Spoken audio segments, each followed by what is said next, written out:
Hey, what's going on, guys, and welcome back to another episode in my Football Manager series. This is episode number 77, and today we are returning with the second leg of our Europa League semi-final as take on Manchester United then, leading 4-2 after our victory in the first leg, and then play host to Arsenal in the Premier League as well in a massive 5th versus 4th battle in the race for the top 4 in the Premier League. Before we play the games though, shall we getting on off camera? So of course, in the last episode, you saw our big, damaging 1-0 defeat at home to Liverpool at the Den in the race for a top 4 place in the Premier League. That really put a dent in our chances of qualifying for the Champions League in the Premier League. But you saw the response in the very next game. One of the best wins of the series, in my opinion. Our 4-2 win away at Old Trafford in the Europa League semi-final first leg. We've now beaten them on 3 separate occasions. I don't think my whole save, like a whole side last year in last year's FM save, managed that at any point in the save. But we won by 4 goals still anyway. A big win, and heading into the second leg, we have the advantage tonight to make it through to the final, and if we don't do so, it'll be a big choke.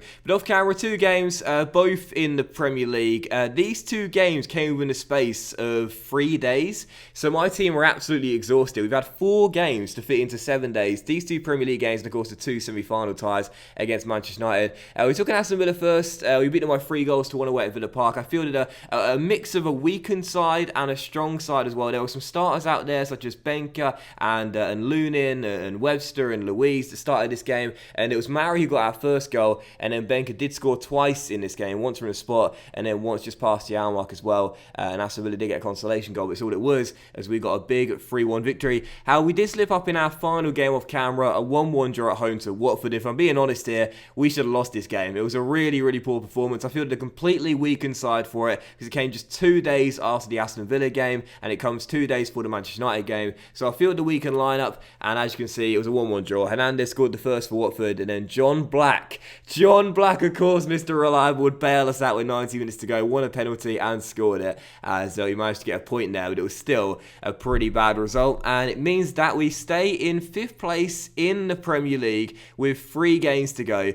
You know, it's still possible. We've got the game in hand on Arsenal, who we face today, and we're 4 points behind them and had a better goal difference record. So if we can beat Arsenal at the Den, we still have the chance of making the top 4. But if we lose to the Gunners today, that's it. We're not finishing in the top 4, and the only chance we'll have of making the Champions League will be in this, our first game today, as they take on Manchester United in the Europa League semi-final, second leg, leading after the win in the first leg by 4 goals to 2. And of course, in the other tie, don't forget, Bilbao have a 5-1 lead to take to Netherlands against Feyenoord. So this will be our team for the game, 4-2-3-1 as we always play in Europe, our normal instructions, and this is our lineup right now. On the injury report, 1 player down, that's the dream, and of course O'Connell's unregistered for this competition as well. And we've got Pekovic in goal, back for retirement, Allsop, Ferencik and Ranieri, with Paolo and McKennie as CMs. The attacking midfield trios, Louise on left, Webster on the right, and O'Reilly advanced playmaker, supporting Julian Benker, top scorer in the Europa League, back-to-back, or so it seems. On the bench, Lunin, Mauri, Pingu, Koulibaly, Dobby, Redinaldo, and Marek as well. So first game today, it's Manchester United. It's the second leg of the Europa League semi-final. Don't concede 3 or more, and we're through. Let's do it. We're no stranger to blowing aggregate leads in the Europa League knockout rounds. Of course, we did that last year against Benfica when we were knocked out in the dying embers of the game. Is it going to be yet more heartbreak this season, and 1 stage further as well, as this year we try and reach the final? Well, an early goal will settle a lot of nerves here. Paolo finds McKennie from a corner to O'Reilly. Oh, it's a carbon copy of the first leg. If you remember in the first leg, O'Reilly got our second goal. It was that exact same situation, a corner play to the edge, and I mentioned that in the last episode. I don't set up set piece routines in FM, but so often automatically they'll play it to the edge of the area because it's always a man free. Weston McKennie rolls it inside, and Matt O'Reilly, how many times have I said he's an unsung hero in his team? Enough times to not make him an unsung hero in his team, so I won't shut up about him. Makes it 1-0, and we take an early lead. The perfect start, and that settles an awful lot of nerves. Now Manchester United must score 4 goals on the night if they are to progress. Timon tries to find Louise into Benker. Oh, it's 2-0. It's 2-0. It's a dream start for Millwall. We are 2 goals to good. The situation doesn't change now for Manchester United. They still need 4 goals, but we've got a cushion and then some. Surely we're not going to let this slip. Already 12 minutes in. Timon nicks in ahead of Dembele to win the ball, plays it off Louise's heels unintentionally, and eventually it's worked inside to Julian Benker, who gets another 2-0 Millwall. This is crazy. What a start. Lukaku sent forward here, Manchester United though, 3-1-1, and Petkovic makes the save, and the Croatian stops the Belgian from making it 2-1. Big save there, as we still lead by 2-0. There's only really been one bad spark in this first half, and that's that Luis has taken a bit of a knock. Other than that, we've had an absolutely fantastic first half display. If we can get into the break, still leading by 2. I'm not going to say the tie is done, absolutely not, but either way, we're so close. We can taste it. We so badly wanted some silverware this season. We got that by winning the Carabao Cup. I did not think, though, we'd have a serious chance of winning the Europa League. Not at all. I thought we'd have absolutely no chance whatsoever. And, facing Wolfsburg, a very tough team to overcome, and then AC Milan, and now Manchester United as well. This is going to be an excellent route to the final for us if we are to get it. That'll give us some great confidence, whoever we face. And it does seem like it'll be Bilbao now. But into the second half, 10 minutes after the restart, and as things stand, we're almost there. So I mentioned in the last episode that Timon and Ranieri, who both got bookings, I thought might have been suspended for the game. Thankfully not. They're actually their first bookings in the 3 you need to accumulate to get a suspension. But Timon's just got another one there. Thankfully it won't really matter now unless he gets another one, of course, in order to miss the final. But that's going to do it then. We've got 13 minutes to go. And Manchester United need to score 4 goals in these 30 minutes of forced extra time. It's over. I can't believe it. We're in to the Europa League final. Get in. Oh, and Ranieri just picks up another booking as well. That's brilliant, that. But thankfully, neither of them will miss the final because they're on 2 bans, not 3 bans, if that makes sense. 10 bans. Okay, no. But, so Ranieri and Timon will be fine for the final as long as neither of them get that last suspension. In fact, what I might do is just to play it safe is take off time. We'll bring on Redinaldo and we'll operate him in an inside forward role. But that is going to do it then. We're going to be into the final for the first time in the series, a European final for Millwall, and I cannot wait for it. A 2-0 win the second leg, a 6-2 victory on aggregate. It's 4 straight wins even against Manchester United. And I'm going to say to the boys, congratulations, lads. You've all dreamt of playing in the final, and now you're going to be doing it. I'm delighted for you all, and most players are pleased enough. And I can't believe I genuinely just not think this is going to happen this season. It's only our second season in Europe, and I did not believe we'd have a chance at making the final. We've done so. We'll be taking on Athletic Bilbao in Austria. And bring him on. Luis, just a 1-2 day injury, so he's fine. Bring him on. Athletic Bilbao in our first ever European final. I just checked when that Europa League final is going to be, and it is in a week and a half's time.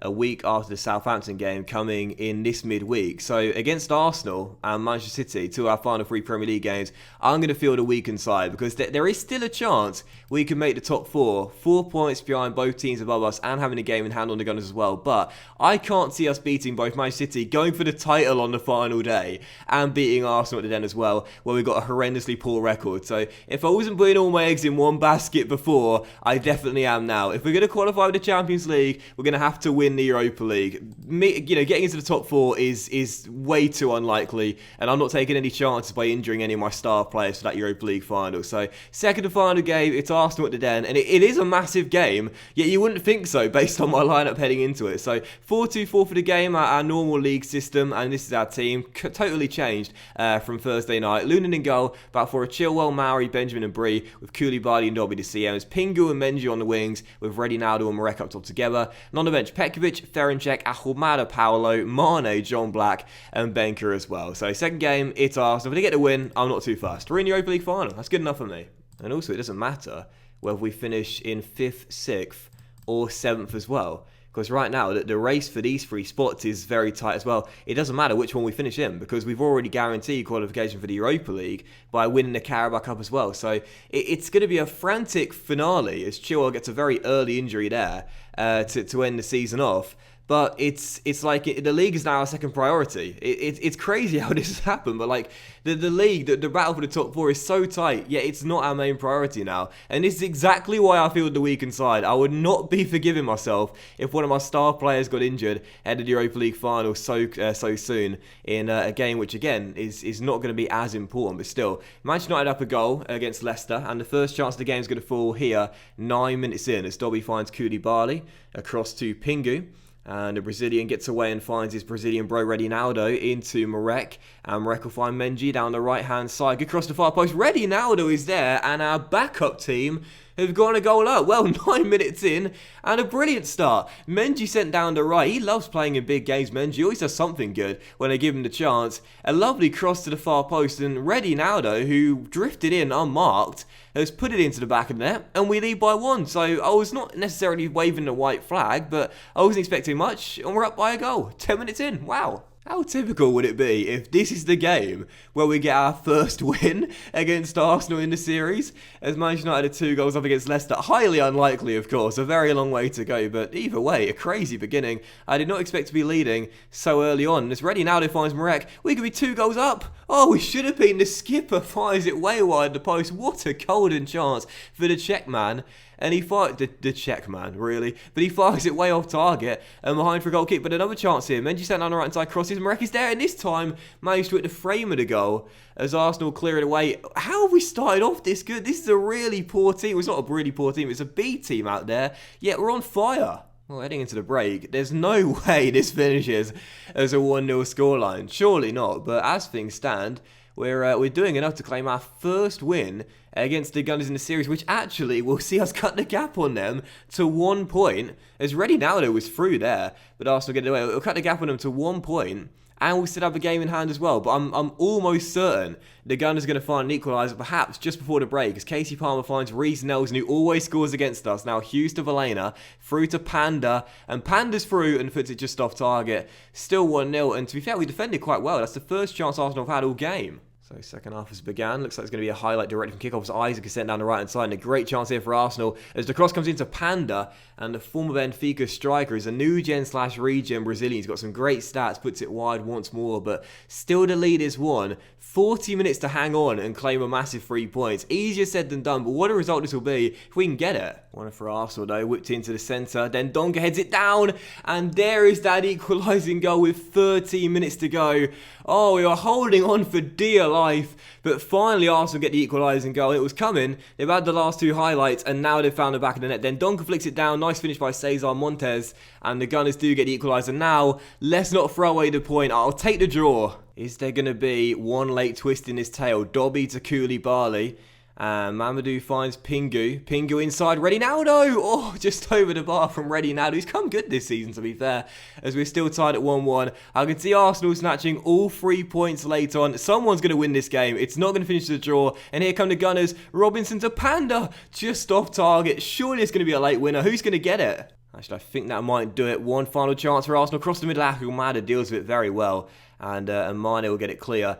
And that is going to do it then. So the Gunners battle back to claim a point, and really that's all they would have needed, to be fair. They didn't need to win this game. They just needed a draw, because that keeps the gap at 4 points. And whilst we do have the game in hand, even if we beat Southampton in midweek on Wednesday, we'll still be a point behind. I'm surprised no one's been motivated or fired up from saying we're unlucky, because I thought we actually did quite well there with a backup team out there. It will still mean that the gap is 1 point if we beat Southampton during the week, and we'll have the game in hand. But there's no way we beat Manchester City on the final day, and Arsenal's final game is going to be at home to West Ham, which you expect them to win. So that should do it then. Arsenal should make the top 4. Manchester United are guaranteed it now, and yeah, that means if we are going to qualify for, is that not? That should be guaranteed. I know, because there's 2 games on Manchester United, but to use the golden, yeah, it's not going to matter. They'll finish in the top 4, and Arsenal most likely finish there as well. So if we are going to qualify with the Champions League, as we expected, it's going to have to be the Europa League final. We were 13 minutes away, though, from a massive victory, and that would have been huge how we got it, because that would have given us 2 routes to qualify. Now we're down to just the 1. So that will end today's episode of the Football Manager series, guys. Big thank you for watching.